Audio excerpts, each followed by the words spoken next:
இவ வாசப்படிய 10 மணிக்கே நிக்கிறா? எதுக்கு நிக்கிறான்னு தெரியலையே. கேட்டாதான் தெரியும். சரி கேட்போம். ஏம்மா மீனா, ஏம்மா மீனா, யாருக்காம்மா வெயிட் பண்ணிக்கிட்டு இருக்க? ஏன் அங்க இவ்வளோ நேரம் நின்றுக்கிட்டு இருக்க? இல்லைங்க அத்தை, என் ஃப்ரெண்டு வராதனால தான் வெயிட் பண்ணிக்கிட்டு இருக்கேன் அத்தை. மீனா இருக்கியா? வாங்கிட்டா, எப்படி இருக்கு? பார்த்து ரொம்ப நாள் ஆச்சு. நல்லா இருக்கேன் மீனா. இது யார், உங்க அத்தையா? அத்தை இவ பேரு தான் கீதா, என் பெஸ்ட் ஃப்ரெண்டு, ஸ்கூல்ல இருந்து ரொம்ப பெஸ்ட் ஃப்ரெண்ட் அத்தை. மாமா கீதா நல்லா இருக்கியா? உன்னைய பத்தி நிறைய சொல்லியிருக்கு மீனா.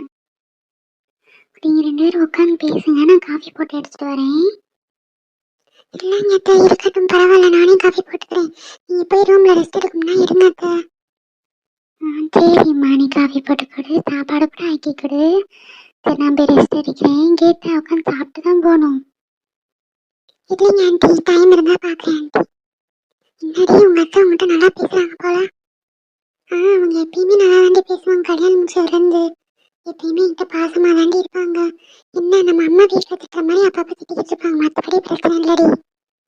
காஃபி எதுவும் குடிக்கிறியா? இல்லடி, காஃபி எல்லாம் குடிச்சிட்டு தான் வந்தேன். நான் ஒரு முக்கியமான விஷயம் சொல்லிட்டு போலான்னு வந்தேன். என்னடி, என்ன எதுவும் பிரச்சனையா?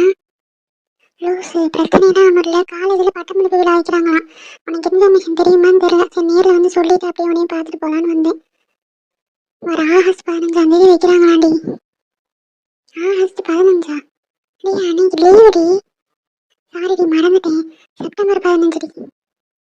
என்னத்தான் பேசுவாளோ தெரியல. நேரங்கிட்ட நேரத்தில் ஃப்ரெண்டுன்னு தலையை உருட்டுதுதான். என்னத்தை பேசி என்னத்துக்கு எடுத்து வைக்க போறாளோன்னு தெரியல. பார்ப்போம். சரி நீ கண்டிப்பா வந்துடும். ஹஸ்பண்டையும் கூப்பிட்டு வந்துடும். ஹஸ்பண்ட் வந்து சொல்லிட்டு போலான்னு வந்தேன். அவர் வீட்டில் இல்லையாடி?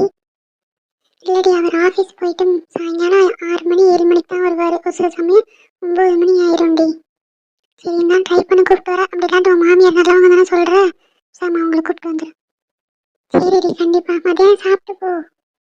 இல்லடி, நானே ஒர்க் ஃப்ரம் ஹோமில் இருக்கேன். போய் ஒர்க்கெல்லாம் முடிச்சு கொடுக்கணும்டி, டைம் இல்லை. நான் உங்கள்கிட்ட சொல்லிட்டு போகலான்றதுக்காக தான் வந்தேன். வந்துட்டு அப்படியே கொஞ்சம் பர்ச்சேசிங் இருக்கிறத முடிச்சுட்டு போயிடறேன்டி. சரி அத்தைட்டு சொல்லிட்டு போ.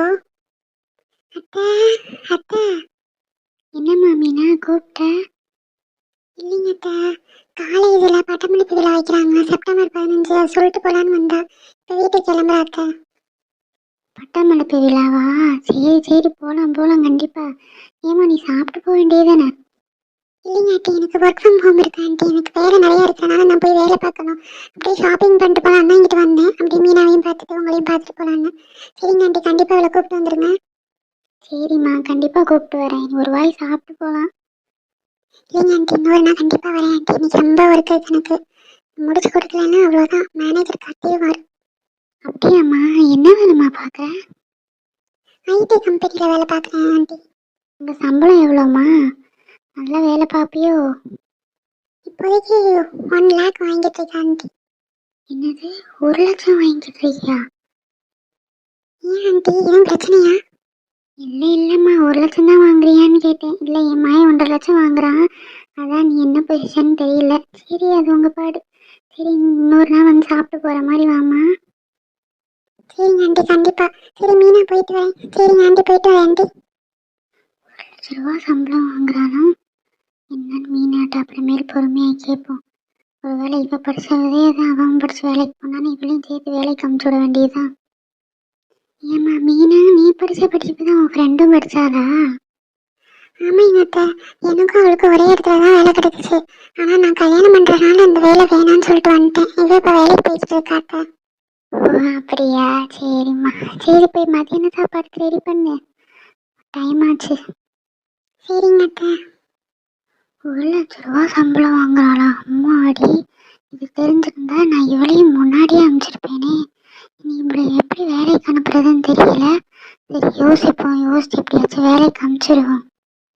முதல்ல இந்த விஷயத்த நம்ம ஃப்ரெண்டு மாலாவுக்கு சொல்லுவோம். அவள் ஏதாச்சும் ஐடியா கொடுப்பா. ஹலோ மாலா, நான் தாண்டி கீதா பேசுகிறேன். நான் தாண்டி காயத்ரி பேசுகிறேன். ஹலோ காயத்ரி, என்ன ஆச்சு எடுத்தோன்னே உளறிக்கிட்டு இருக்க? இல்லடி, இப்போ என் மருமக ஃப்ரெண்டுன்னு ஒருத்தியை வீட்டுக்கு கூப்பிட்டு வந்தா. நான் வந்து ஏதோ 2 பேரும் சேர்ந்து இதை செஞ்சுட்டாங்களா? அட லூசு கேக்கி, வந்தாடி என்ன வேலை பார்க்குறேன்னு கேட்டேன். ஆனால் என் மகன் படித்த படிப்பே தான் படிச்சிருக்கா, 1,00,000 ரூபா சம்பளம் வாங்குறாளாண்டி. சரிடி, உன்னோட மருமகளோட ஃப்ரெண்டுன்னு தானே சொல்கிற, அவளுக்கும் அந்த வேலை தெரிஞ்சிருக்கும்ல?